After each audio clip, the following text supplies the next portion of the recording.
What's shaking, it's bacon, and in the latest Bungie stream we got to see all of the new subclasses and got to check out each and every individual perk that they have to offer. And in this video I'm gonna be breaking down everything that they had for the Sunbreaker Titan and giving you guys an idea of what I plan to make my build like once I get my hands on it. So without any further delay, let's jump right into it. So first up, we have our grenades. We have the standard fusion grenade, and then we have a new grenade called the thermite grenade. And it's a grenade that sends forward a burning line of fire. And in the gameplay we get to see that this is like a column and it goes straight upwards. It doesn't go like on around the floor or anything like that. It's straight up. And I'd say this is something that would be nice for PvE. And I do not think that it would be that viable in PvP. And then lastly, we have our incendiary grenade, which is very standard hunter stuff. Then for our movement, we have lift, and we have increased height, increased control, and catapult. That adds an initial burst. So Titans are never having blink unless maybe an exotic or something like that, but it doesn't seem like there's any blink on any of these classes, so sorry. Then for our super, we have Hammer of Soul, something that we've been seeing a lot of lately. And the three perks are, the first one being Forge Master. You throw more hammers and you cause bigger explosions. Not that intriguing, not that crazy. It's just, you know, simple, make the boom bigger. Next is Sun Charge. It's essentially a shoulder charge, but for when you have your super Hammer of Soul on. And when you hit the person, they explode and chain fire damage. What I'd say is I do not think this is worth it at all. Honestly, this is probably the worst one of these three perks, because when you're a striker titan, you always have shoulder charge at your arsenal. It's always at your disposal. But with this, you have to be in your super, and I feel like that's going to take time out of your super. Is anyone really going to be in your face when you're just like a burning titan? I think everyone's just running. And it's not like your arc blade where you're just really fast and you're just going to catch everyone with your melees. I don't think it's going to work like that. So I'd say this is not really worth it. Next we have Scorched Earth. Ignite the world, creating sunspots everywhere your Hammer of Soul impacts. Savage. Savage, you're just like literally burning the world. Every time you throw a hammer, around it is going to be an area of fire damage that, you know, damages people who are inside of it, anyone who touches it, things like that, of that nature. And that sounds like a ton of fun in both PvE and PvP. It has both implementations, because in PvE there's a lot of enemies to take care of, so that could like lessen your problem. In PvP, this can cut down choke points. If they're trying to escape, you just kill their escape immediately and then just wreak havoc on everyone in the room around you. Or maybe outside, whatever. You can still just have so much control potential with this. It's dangerous. Imagine putting this on a flag. They can't touch it for a while. You immediately shut that down. So anyone who, even after you die, wants to touch it, that sunspot's still there. So it's just such a problem, and I think this is a really cool ability. Next, for our melees, we have Sunstrike. The first perk being Melting Point. Burn away a target's defenses. Targets are weakened to both you and your allies. This seems like a PvE thing. It sounds like a PvE thing the way it's worded, because I just think that this is just burning people. It's just like burn damage, but it's not going to be as severe as the Warlock's burning damage, because you can make that more intense. So this is just lessening their shield, I guess. I'm not really sure. It's kind of not really clear, so I don't know too much about this one. I'd have to see it in action. Next we have Thermal Vent. Releases solar explosions on hits. Kills create a sunspot that damage enemies inside. Once again with these sunspots, this, you know, I think that they're just chaining the sunspot thing, and if you really wanted to, you could make a beautiful sunspot build. And then there would be exotics that like amplify this, it's just disgusting. But you know, I don't really see myself doing this unless I'm doing that build. A sunspot when I punch someone, do I really need that after I kill them? I mean, who am I really damaging after I kill them? And lastly for our melees, we have Stoke the Forge. And this reduces your melee cooldown, and once you get a killing blow with your melee, it instantly recharges it. I cannot stress how powerful this is. Oh my gosh. Instantly recharge when you get a kill. I could make so many melee builds off this. It's not even funny. This could be disgusting. Oh my gosh. Instantly recharge when you get a kill. So just shoot him up a bit and then punch him. You're always going to have that stronger melee. This is savage. And then we have our codexes. I won't really get into those because, you know, I don't know what they're really going to do in certain builds. So, you know, it depends on what you're rocking, what you're going for. So we're just focusing on the main perks. We have Flame Seeker.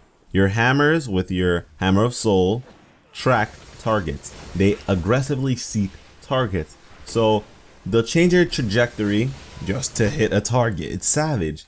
You just throw it in the general area and then it's gonna find its way to that person. So you don't really have to put much thought into your super, which is amazing because the less mental thought you have when aiming at people, the more you can focus on just doing other things. Like I said, locking them down and just aggressively destroying them. I wouldn't pair this up with the sunspots, honestly, because I think that it might make the hammer attract to people rather than going to the specific area you want to. It's kind of like the whole tracking rockets and just rockets where you point it where you want to shoot type thing.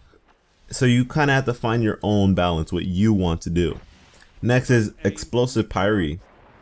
Targets hit by your Hammer of Soul explode and chain. This is cool because once again it leaks into that whole havoc thing I was talking about, just making them scramble, because if they're all packed together trying to go to that one exit when you have that sunspot there, then they're just gonna explode on each other. This is crazy. So it's just absolute havoc. You could just rack up so many kills instantly when using this super. It sounds terrifying because you're at a range and just destroying people. I can't wait to see this in action, fully in action. And the last one in this line, enemies who die to your fire grant you bonus agility and reload speed, and this stacks up to 3. That is great. I love boosting my stats, especially that reload. You want your reload to be higher, and when you kill someone to your fire, you might want to run away. You might be damaged after that engagement. There might be more people coming, so that increased agility just helps you out a ton. You can just dash out of there and reload your gun really fast and be ready for the next gunfight. And if you're in a very havoc oriented game mode, like a free-for-all type game mode, you might really want this. And the first one of our last perk line is Simmering Flames. When your super bar is full, grenades and melee abilities charge twice as fast. This is insane. It's like the ultimate trade-off. Do you want to use your super, or do you want to just be a meleeing, grenade throwing, just monster? This added to the whole you're instantly recharging your melees is just too much. It's insane. So I'm not sure. This kind of is calling to me because I don't really use my super that much in my gameplays. If you notice, I have trouble. I've addressed this before. I don't know why, but I don't use my super unless it's the perfect moment. I wait for the stars to align, and that's not always good. So this might be good for me. But, you know, I'm trying to force myself to use my supers more, especially this super. This super looks savage. This is one of the reasons I wanted a Titan so bad. It is just too badass. So, I don't know. This might be what I use but I'm not entirely sure. I mean, reload charge twice as fast. Maybe in, say, Trials of Osiris, this might be good because you may want to save your super for the last round or the clutch rounds or anything like that. So this might just work out. And if you have a fast charge up for your grenades and melees, you might not even want this. But you know, that's just my thought. Next is a word I don't really recognize, cauterize. If I'm pronouncing that right, tell me. If I'm telling you it wrong, tell me. So, enemies brought down by your fire regen your health. Amazing. I swear, these perks, they just work in line so well together. It's just magnifique. This is beautiful. So, whenever you kill someone by your fire, they regen your health. That's epic. There's so many applications of this that it's just insane. So I throw a fusion grenade on someone, boop, there goes my health up. Thank you. So our last one is Firekeeper. While standing in a sunspot, you gain overshield and Hammer of Soul lasts longer. Oh dear, this just, like, you hear what I just said about tying things together? This just tied the entire thing together. This is collaborating it all and making it all make sense. All these sunspots here and there and there. Now it all makes sense after hearing about this perk. So what I said before about a sunspot build, yeah, it's calling you. And your Hammer of Soul lasts longer. Oh, they didn't have to do that. They didn't have to include that, but they did, and that just makes it even more savage. I will definitely be making a sunspot build and telling you and showing you how it works out once I get my hands on it. But that's enough about the sunspot build. Let me tell you guys about my build, the build that I expect to be using once I get my hands on this. For the grenade slot, I'm going for the fusion grenade. I believe that is just the coolest of all those. Thermite just PvE, and the incendiary, I'm used to it on my hunter, but if I had a choice, I would definitely use a fusion grenade. Next, for our lift, we're going increased control, just because you always want that increased control. I don't know how else to put that. Next, for the Hammer of Soul, I'm going for Forge Master. Throw more hammers, cause bigger explosions. I want that havoc. I want to be just chucking hammers at random, just making people cry. Then we have for our melee, the Stoke the Forge. Reduces cooldown time and getting a killing blow recharges it. Oh, we need that. We definitely need that. That's an easy one for this build. I mean, you want those fast recharges, and I could do so much with it, like I said. Then we have enemies who die to your fire grant you bonus agility and reload. It stacks up to 3. I mean, I love boosting up my stats, and like I said, I want to be ready for the next fight always, because there is always a next fight. And then lastly, we have the one that I can't pronounce, cauterize.